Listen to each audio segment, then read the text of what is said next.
자, 이번 건은 영장 전담 판사가 한정석 판사. 그렇습니다. 평판이 어떻습니까? 안 그래도 이제 한정석 판사하고 학창 시절부터 친했던 네. 이 법조인에게 물어봤습니다. 어떤 사람이냐고 물어봤더니 영장 전담을 맡는 기간 동안에는 전화도 한 통 안 받았고요. 그다음에 모임에도 한 번도 안 나왔다고 그러더라고요. 예.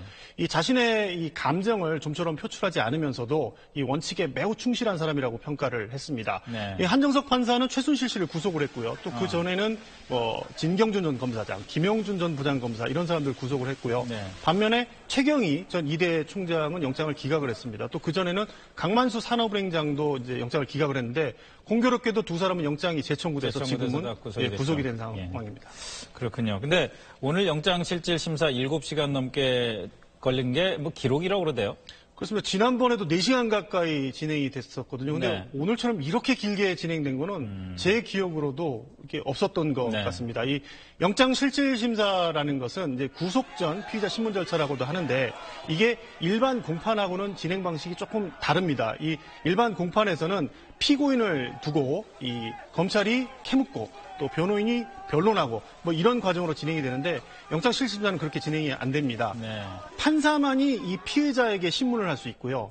그리고 판사의 요구에 따라서 이 변호인 측, 또 검찰, 특검을 포함한 검찰 측이 의견 진술을 할 수가 있는 건데요. 그럼에도 불구하고 이렇게 오래 진행이 됐다는 것은 판사도 이 피해자에게 굉장히 많이 물어봤고 예. 또 양측도 준비를 굉장히 많이 했다는 그런 얘기입니다. 뭐 얘기 들어보니까 뭐 윤석열 검사까지 직접 나와가지고 특검 측 입장을 얘기를 했다고 그러는데 구체적으로 어떤 부분들이 치열하게 대립을 했다고 봐야 될까요? 특검이 새롭게 제출한 증거들에 대한 갑론을박이 치열할 수밖에 없습니다. 네. 예컨대 이제 안종범 전 수석의 이제 새로 발견된 수첩이라든지 예. 또 이 삼성의 허위계약서 같은 것이죠. 이거를 이제 판사가 어떻게 받아들이냐에 따라서 결론이 달라질 수밖에 없는 문제이기 때문에 양측은 필사적일 수밖에 없습니다. 그렇군요.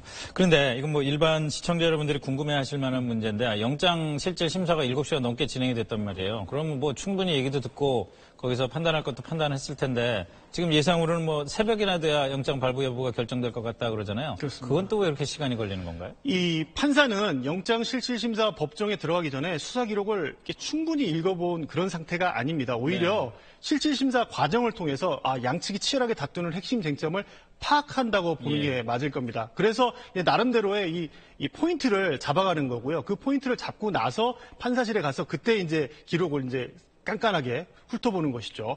그런데 이게 아시다시피 이제 기록이라는 게 굉장히 양이 많지 않습니까? 그래서 이 포인트를 잡고 이 기록을 훑어봐도 이 새벽을 넘기는 게 다반사입니다. 지난번에도 새벽 5시 넘어서 이제 결론이 났었는데 뭐 오늘도 그렇게 만만치 않을 것 같습니다. 뭐 기각될 거냐 발부될 거냐 지금 물어봐도 대답 안 하겠죠? 뭐 제 생각은 있는데 뭐 지금 제 생각이 무슨 의미가 있겠습니까? 알겠습니다. 수고했습니다.